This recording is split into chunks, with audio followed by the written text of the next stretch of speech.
Hello, everybody. It's Dave Neal, stand-up comic and host of Bachelor Nation News. We have an update to the Clayton Echard paternity scandal to get to you right now.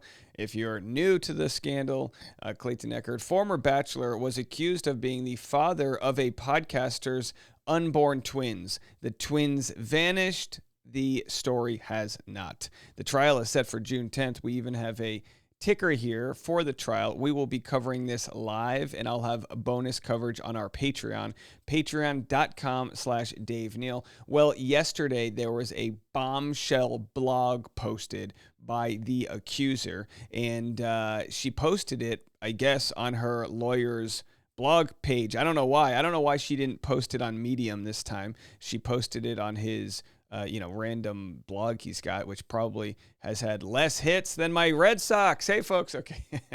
Baseball joke. All right. Did it strike out? Okay. Let's hit this story out of the park, metaphorically. So we've got contradictions coming in left and right, and I wanted to share what our good pal Reality Steve had to say. When I've been accused of covering this story too closely, Dave, he makes thousands of videos. There's countless, relentless. My only defense to that is having the truth by my side. And her attorney and her, with her permission, have really tried to shake me down.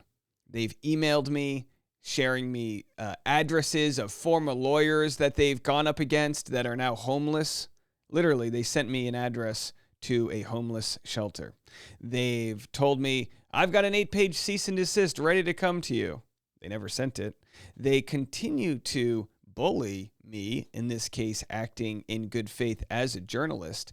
The rhetoric has sort of softened since I retained my counsel, my attorney, so I don't have to deal with, in emails worded very strongly. Emails that say things like, I'm not threatening you, Dave. You'll know when I am. Huh. Sounds like a threat. Well, rather than cower, we have dug down and tried to do better. Thought I was doing good before, trying to do better. And in return, we've unearthed a whole slew of new lies, really. And you guys know all of that. You know all of that. You've been following along. So if you're listening, Jane Doe, was it worth the money to hire a guy, a goon set to just bully us?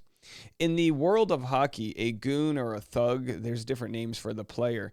They are hired. There's a specific type of player who's an enforcer, they call him. And he's just there to get on the ice and start messing with people. He's there to police the ice and fight and do all these crazy things. I think her attorney is really talented. He seems to have made something out of nothing with regards to a defense of hers. But at the same time, I wonder, was he hired just to mess with us? And mess with us he did. So I guess in that instance, maybe the money was worth it. But in the instance that it helped uncover crazy new information, that's his credit to take. So anyhow, we're going to go into this story right now. As we know, in the last few weeks, we finally get the admission of a fake test, the admission of doctoring in HCG level, the admission of I haven't always told the truth, the admission of misstatements, the admission of photoshopping a different ultrasound header, an ultrasound that's never been tracked to anywhere. And now we're hearing from her saying, well, here's why I did it. The whole world's out to get me, blah, blah, blah. Let's go to what Reality Steve had to say. Yesterday's video that I made last night, I couldn't wait till today. Yesterday's video, I covered, the full entire thing of what she said. You can find it on his blog. You can find it on Twitter at Clayton's Justice. The one thing we've been accused of is not covering her side of the story. We will continue to share what she's saying. And sometimes when she says things, we then unearth a lie. Reality Steve did just that. Have a listen to what he has to say. Keep that in mind for anybody who might be interested in coming to next year's party.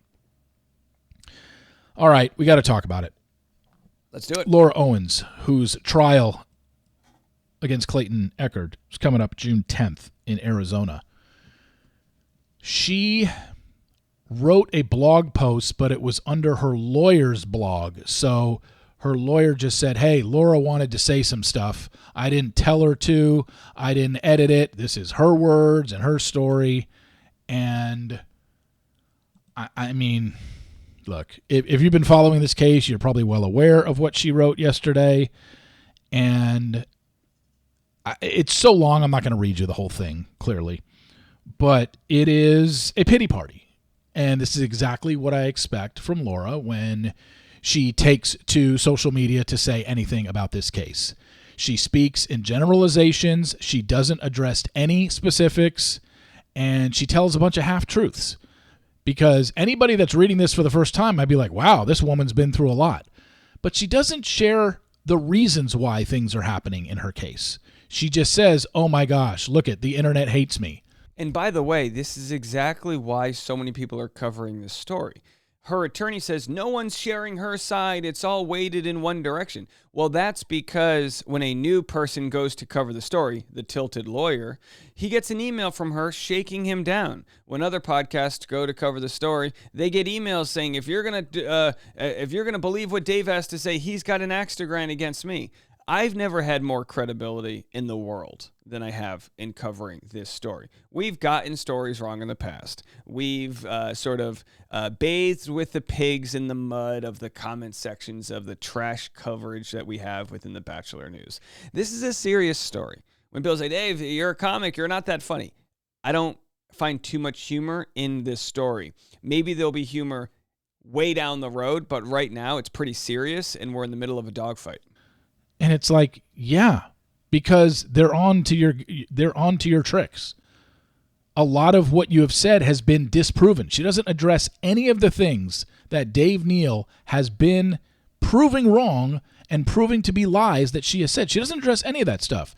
To the point, and I think this might be my next video, is her attorney is still emailing lawyers and other people covering the case saying, I don't even know anything about this Fiverr ultrasound. Well, let me help you out, Gingras. I'm going to make a video just for you where I show you the Fiverr ultrasound, where I show you the audio of her sending it to Greg Gillespie, and then you won't have any, I guess, plausible deniability that it didn't cross your desk. It's a damning piece of evidence of fraud, along with others that are so blatant that she was able to admit them in a deposition. The deposition, which is going to become very interesting in a few seconds. Have a listen.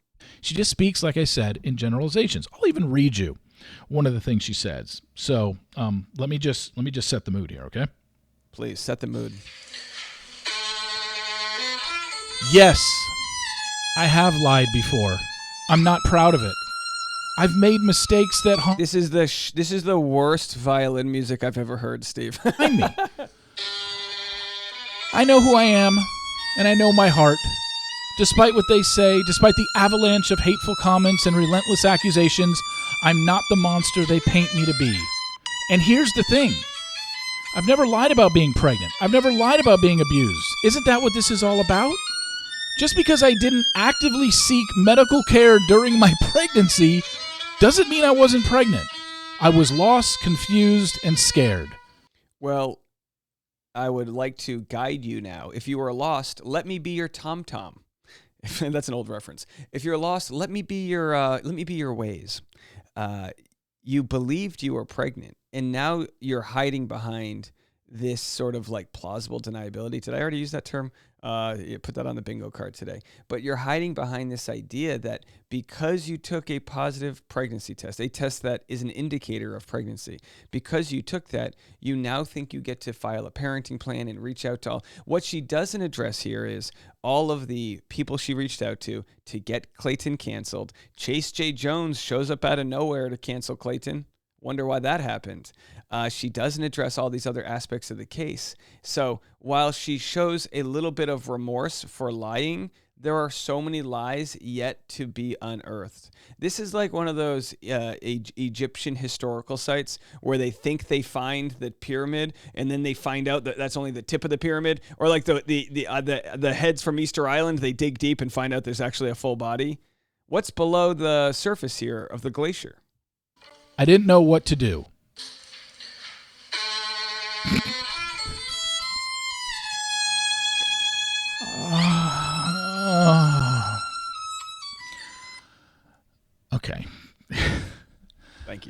Look,